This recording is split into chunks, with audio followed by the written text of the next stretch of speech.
Good morning, children of the Most High. This is your brother Chukwemeka. Today, we're going to discuss the concept of Ajani in Igbo land. We're going to discuss what the Ajani is supposed to be doing, and then we'll talk about the biblical reference to Ajani, because most people who have heard of Ajani, and I know that lots of Igbos know about the Ajani, but they don't know that it is in the Bible. So today, I want to discuss that. And when we discuss this, it's not because we want to establish that we Igbos are Jews. No, that is ridiculous. You see, I think it's important for me to explain this. And if there's a way I can go back and say it in all my videos, I'll do that. When we talk about the biblical reference in our culture, we are not trying to claim similitude with the Jewish people. We Igbos are not Jews. Let's make this clear. Our culture was stolen by the Jewish people. Simple. They stole our culture. That's just what we're saying. We and them are not the same. We are the people of the Bible. The Bible, as you know it today, was actually written about the Igbo culture, especially the Old Testament Bible. It's the Igbo culture that was plagiarized and written as a Bible. The people who compiled the Bible, which is basically the Jewish people, the British Empire, which is an extension of a Jewish empire, basically. Because if you know, the Queen of England and the rulers of England for a very long time have been Jews. Of course, most people don't know this. But the thing is, they stole our culture and wrote a Bible to it. And when they saw us, when they came to Africa and saw us, they named this area Negro area. They pinpointed where we existed, and they did everything to suppress our existence. That's exactly what we are trying to communicate here. We are trying to remind brothers and sisters that you are living your tradition, your culture, to go to Christianity, but Christianity is a knockoff of your culture. That's your culture, that omenani you are abandoning. That is the real deal. That is what the Bible is talking about. And I have spent this entire channel trying to put to people the similarity between the Igbo culture and the Bible, just to demonstrate to brothers and sisters that our culture was what was stolen. And we have to come back to this culture, these practices, because that's the true worship of the God of Abraham. Abraham did not go to church. Isaac did not go to church.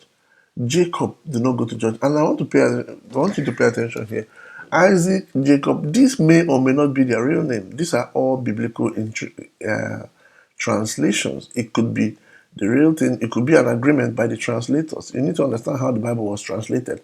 The words they do not understand, they agree to translate it to a certain thing. That's how it was translated. That's how it was done. Because it's not their language. It is the original Igbo language. But these our ancestors are mentioning in the Bible, Abraham, Isaac, Jacob, Elijah, they never went to church. What they did was they practiced the culture, the tradition, including this Ajani we are talking about today. So it's important that brothers and sisters understand this. I mean, we can go into arguments with Christians who really don't think with their brains, but with their ears. And that's the problem. They just listen to what the pastor tells them, the brainwashing that they give them. They really don't think through this. Jesus himself, if Jesus actually existed, which, I personally believe that an individual, a Hebrew teacher, his identity was stolen and the story of Jesus was created around it. But he and the apostles, they never went to church. Never. So, today, brothers and sisters, do not get it conflated. Do not even think that we are Jews or we're trying to claim a Jewish identity. No, we are trying to reclaim our identity.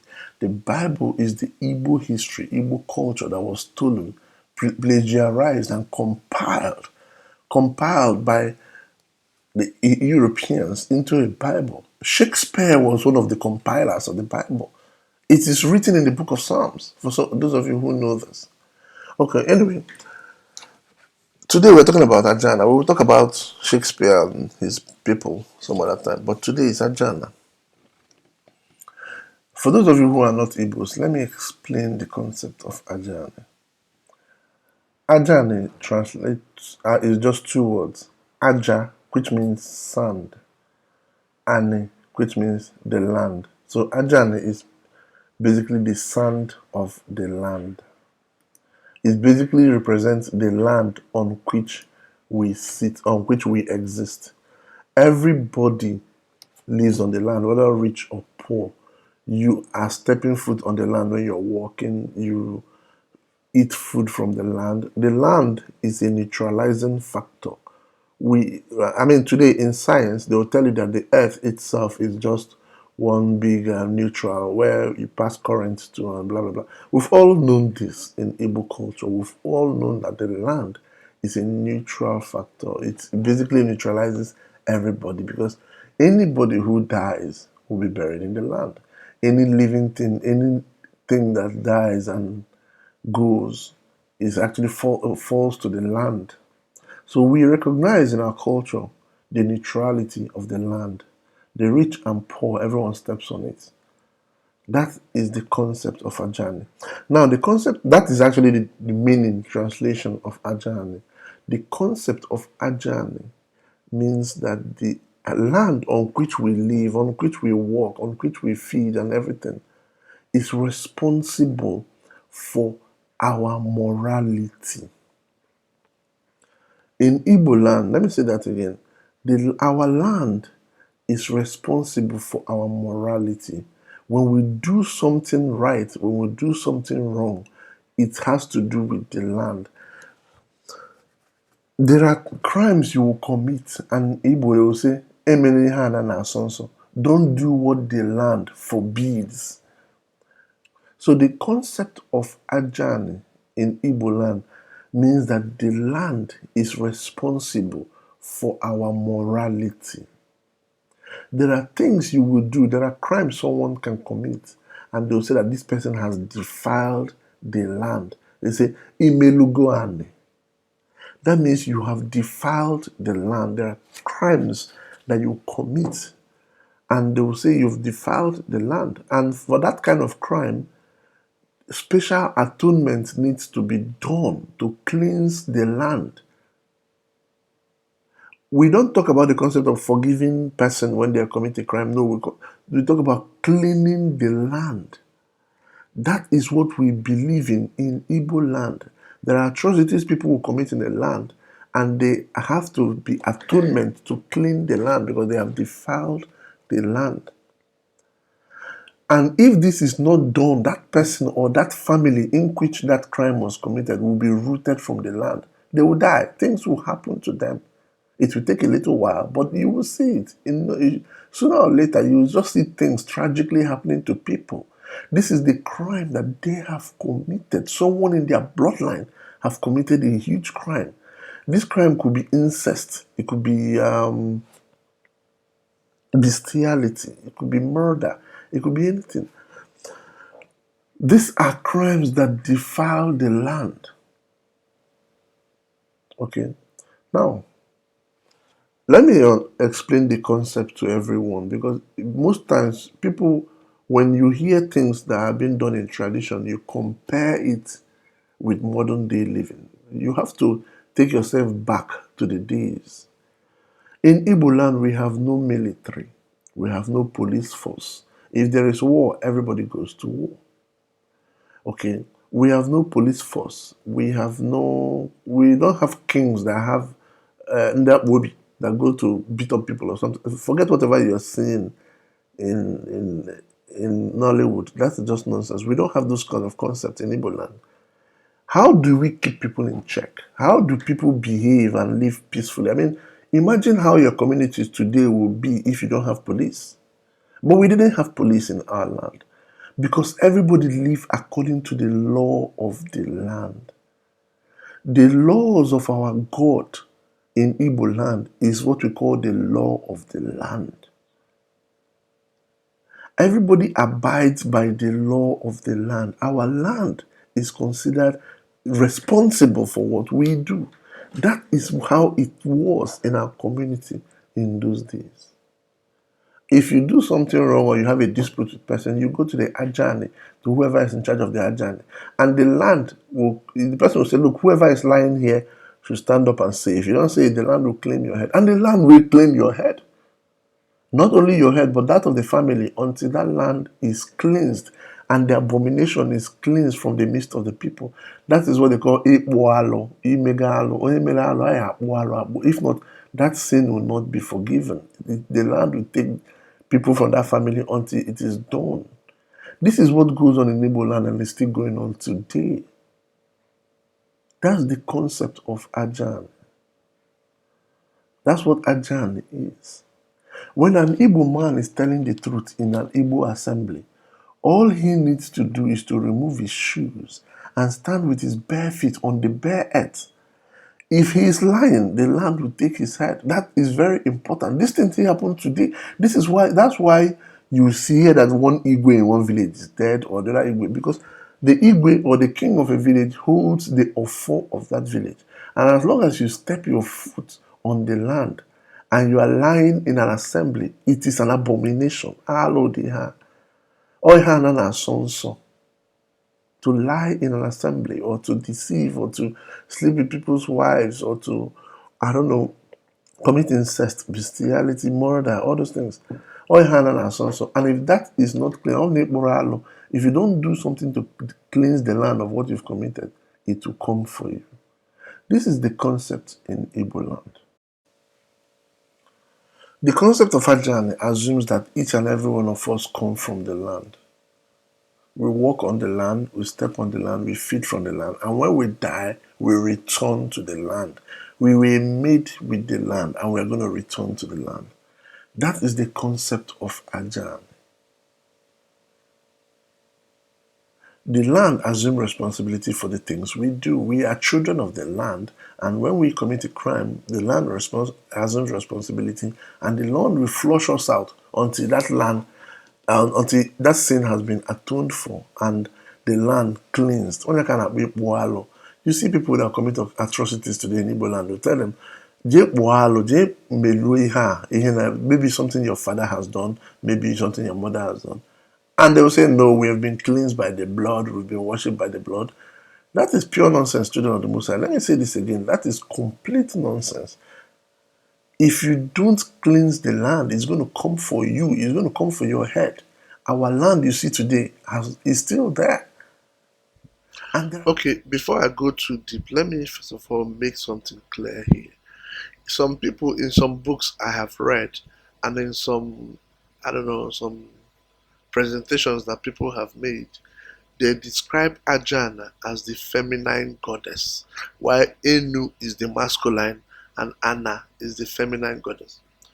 Okay, brothers and sisters, in the past, I've talked about people writing books to pander to the Europeans. When they see Europeans do something, they try to look for something they can equivocate it to in Igbo culture. This is very important. Spirits in Igbo land have no sex. They are not described by sex. The forms they took, whether male or female, is not described. Spirits or any entity, a spiritual entity, they are usually described in a masculine term. And it's not only spirit. Most things in African languages are described in a masculine term. It doesn't mean whether they are male or females. The forms, the sexes of spirits is not described at all. It's not even only Ajani. In everything. So anyone that says that Ajani is Igbo mother goddess, they are just trying to copy the Greek version of the earth goddess, which is called Gaia. Gaia is the Greek version of the earth goddess. That has nothing to do with Igbo culture. There is nothing feminine about Ajani. There is nothing masculine. It's a spirit. That's what it is. So don't be lured into this nonsense some people are writing. And I won't call it nonsense with all due respect. But people need to understand the uniqueness of African culture and not write things that will pander to the Europeans. That is pure nonsense. Ajana is neither a male or female. It is the land. Ajana means the sand of the land. It is the land on which we live in, the land on which we step on. So it has nothing to do with whether it's male or female. It covers everybody and everything in there, including animals. Everybody is neutralized by the land. Everybody that dies will be buried in the land. So stop associating sex with anything spiritual, any spiritual entity. In Africa, not only in Igbo land, in Africa, it's not described that way. That's not the way it's described. Okay. Okay, I think this video is getting really long, but before I go into the biblical explanation of our journey, let me give the basic summary. In Igbo land, the land assumes responsibility for our actions, for our morality. The laws of the land is the law of our God. We don't say law of our God actually, we actually say the law of the land. What does that mean, brothers and sisters? It means that the land in Igbo land represents our God. Let me say it again for those who didn't hear me. In Igbo land, our land represents our God. I know. Some of you will find this incredulous. Some of you have been brainwashed by Christianity to look for God in heaven, in space. Children of the Most High, the land on which we live represents our God in Igbo land. We do not worship the land, but the land stands for our God. It represents our God. And that is why when you stand on that land and say something, you better be sure you're telling the truth. Because it will happen. It will come for you. Our land is considered holy. Children of God in those days in Igbo land, they don't sell land. We don't sell land. When people are in distress and they need land, we give them land. There are families that do this. There are communities that live in Igbo land today. That land was given to them. An example is the Onitsha community. That land, they were not Igbos originally. The land was given to them. We don't make money from this process because our land is considered holy. If you don't learn anything from this video, learn this. Our land represents our God. The laws of the land is the same thing as the laws of God. And that is, the Ten Commandments is a subset of the laws of the land in Igbo land. Now let's talk about the biblical significance, the biblical connotation of Ajani. Now, it doesn't take a scientist to see that these things I've said here are all in the Bible. Everything I've said here. First of all, I said that in Igbo land, we believe that we came from the land, and when we die, we are buried. We return to the land. All this nonsense you're talking about cremation, that's not Igbo culture. Young and born people that have died, we bury them in the land. You don't need to be a scientist to realize that this is in the Bible. If you read the book of Genesis, it says, in Genesis chapter 3, in verse 19, it says, by the sweat of your face you shall eat bread until you return to the earth from which you were taken. From dust, for dust you are, and unto dust shall you return. This is Igbo culture. We've known this. Our ancestors have known this. And they don't need to read the Bible to know it. This has been our tradition. We know we were made from the earth, and we're going to return to the earth. I also said, brothers and sisters, I said that in Igbo land, the laws of the land is the constitution. It's not written down. Everybody knows it in their heart. Children of God, you don't need to be a scientist to know that in the book of Jeremiah, chapter 31, verse 31 to 32, the Most High says that the days are coming when I will make a new covenant with the Hebrews and with the house of Judah, not like the covenants which are made with their father. And it goes on to say in verse 34 that, and they shall teach no more every man his neighbor and every man his brother, saying, know the Lord, for they shall all know me, from the least unto them to the greatest, said the Lord. For I will forgive their iniquities, and I will remember their sin no more. That's what it is in Igbo land. There's no teacher of Ajan. Nobody goes about teaching people, oh no, come and believe in tradition. No. You know, when you've committed atrocities, you know. Ime Hanan and Sansa. Everybody knows this. This is biblical prophecies happening in our day. But that's not actually the reference to the Ajani we're talking about. Let me show you the reference to Ajani. Children of the Most High. If you go to the book of Leviticus in chapter 18, if you go to the book of Leviticus in chapter 18, the Most High was telling our ancestors not to commit atrocities like you see other people do. That the land we live in will hold us responsible. And this is Igbo tradition. It's not like every other people. This is our tradition. We believe in the sacrosanctity of the land, the laws of the land. That's what we believe in. Leviticus chapter 18, verse 25, children of the Most High. That is the biblical reference to Ajan. That's where the Most High talks about Ajan, the concept of Ajan in Igbo land. And this is what he said. He said, therefore I do visit the iniquity of the upon it, and the land itself vomited out her inhabitants. And the land is defiled. Therefore I do visit the iniquity upon it, and the land will vomit out her inhabitants. This is in the Bible, and this is exactly what I've been explaining here since. I don't even know why I spend time doing these videos. There are atrocities you commit and you defile the land. The Most High did not say, this one that Christian will teach you, you've defiled your soul, you've done this, come and cleanse the blood of Jesus. No. There are atrocities you commit and you defile the land. That's what we say in Igbo land. So you've defiled the land. We don't say you defile your soul. That concept does not exist. What exists is defiling the land. And that's what the book of Leviticus chapter 18 verse 25 is saying.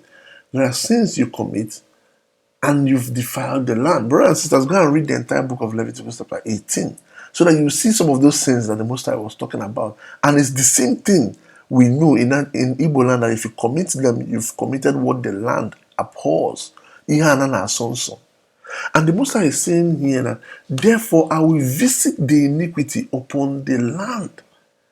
The Most High is not going to come and ask you, Chinasa, what did you do on February, AKD, February 12, 1972? The Most High is not going to ask you that question. The Most High will ask the land, what atrocity has been committed in you? What blood has been shed? What virgin has been raped? What is this atrocity that has been committed? And it's the responsibility of the land to root out the person, the people that did that. This is what the Most High said. And this is the concept of Ajani. I mean, children of the Most High. We keep explaining this every day. This is our tradition. The Bible is our tradition. You only get it when you stop reading the New Testament. As long as you keep reading the New Testament, you will keep being under a spell. That's what they call it, God's spell. It's a spell. Once you stop reading that nonsense and read the Old Testament and understand your culture, you will know that this thing is what your ancestors practiced. You will know that you are the pagan and they were the true worshippers of the Most High. This is the children of the Most High. This is the concept of Ajahn here explained in the Bible. That's I keep saying it. Our culture was stolen and the Bible was written from it. The Most High visits the iniquity of the people on the land, and the land will take the responsibility of kicking people out. You see, when I see things happen today in Igbo land, every day you see people crying, oh, the Fulanis are killing us, the this are. Sometimes I wonder, are we being kicked out? Is the land kicking us out? Because Igbo language is going extinct. In the next 50 years, it's not going to exist. Igbos are not learning their language, they're not speaking their language, they're not educating their language. They're not teaching the children their language. And we are not even doing anything about it. We praise people who don't speak our language more than we praise people that speak our language. Are we being kicked out? I mean, are we being replaced? Is our land kicking us out? Because of the atrocities we've committed. The Most High told us clearly that we should offer sacrifices. We should do this in the land, in all our habitation, wherever we are, every year. And we don't do this anymore. Instead, every Sunday we are going to the harlot's house, screaming and shouting hallelujah every day. That is abomination. We have stopped doing what we are supposed to do in the land. The generation of people who offer sacrifices, who go to the Obi and offer sacrifices during feasts, that generation is going. By the time that generation goes, will there still be any Igbo left? Sometimes I wonder this. And brothers and sisters, if you understand what I'm saying, you will wonder too. So, children of God, this is the concept of Ajan. And that's why I explained that people will not be buried. Sometimes people will not be buried in Igbo land until they confess their entire sin